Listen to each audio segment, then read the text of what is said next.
What comes to mind when you hear the word editing?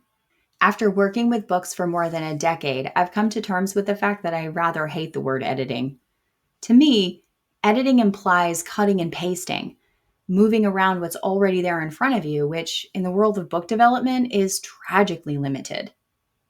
Book development is not about working with the story that's already there. Not really. It's about figuring out the story that should be there and then putting that story on the page. It's about calling forth the story you didn't write because you weren't brave or trusting enough to write it the first time. If you love the craft of writing, you likely don't need red pens and markups. You can get eco-friendly red pens at Amazon or, even better, your local stationery supply shop. When you love your craft, you may benefit more from collaborative professional help. Someone who can push you to dig out the gritty, emotional story just waiting to be unearthed. When you love your craft, you don't edit, you revise. And revising a story means assessing what the story is and re-envisioning what that story can become. After you've completed your story draft, you have the enormous task of revising it, which often takes twice as long as the initial writing. For novel-sized works, this means you'll be spending an inordinate amount of time getting up close and personal with all of the characters, settings, and events in your story.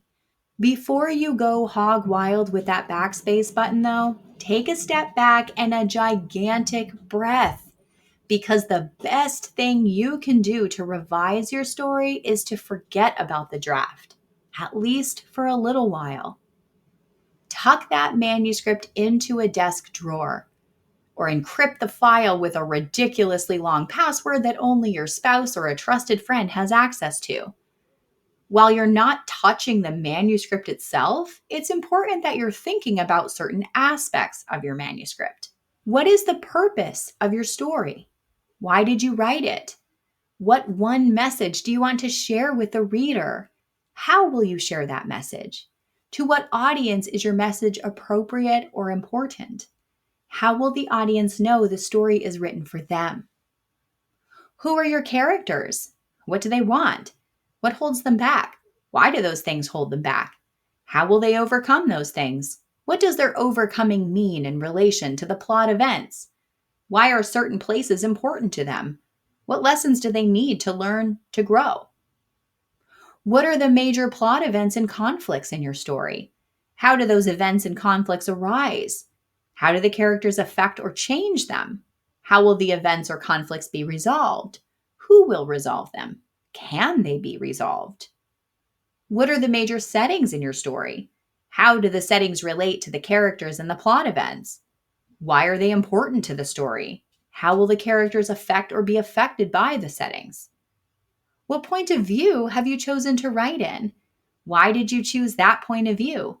Who is your perspective character?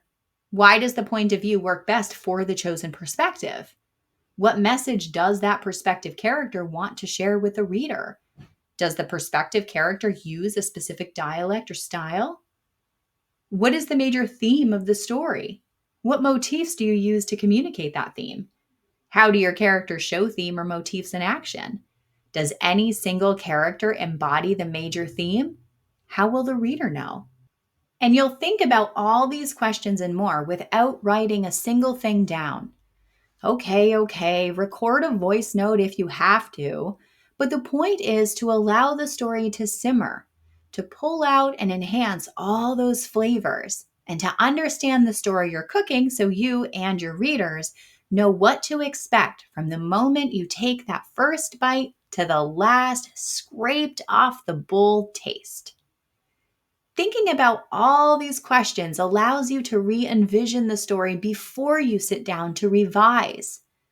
By the time you crack open that manuscript or access that file your spouse or friend definitely did not lose the encryption key for, you should have a solid understanding of the breadth and depth of your story. And you'll be that much more equipped to see where in your story you need to go deeper to show readers that depth or expand to deliver that breadth. This week, there were several writing advice articles that came through on the feed that I think will help you with your revisions. 11 questions for a scene-by-scene analysis by Dana Isaacson. 12-step checklist for writing beginnings by September Fawkes. Arm your antagonist with this important lesson by Becca Puglisi. How to write compelling inner conflict by Angela Ackerman. When writers need to do some spring cleaning on their manuscript by Larry J. Leech II. And You Don't Need a Character Wound by Tiffany Yates Martin. I dropped all the links for those articles mentioned in the notes below. So, what's your favorite revision method? Are you a tuck it in the drawer type? An encrypted file sort? A chuck it in the bin and start a fresh chaos agent?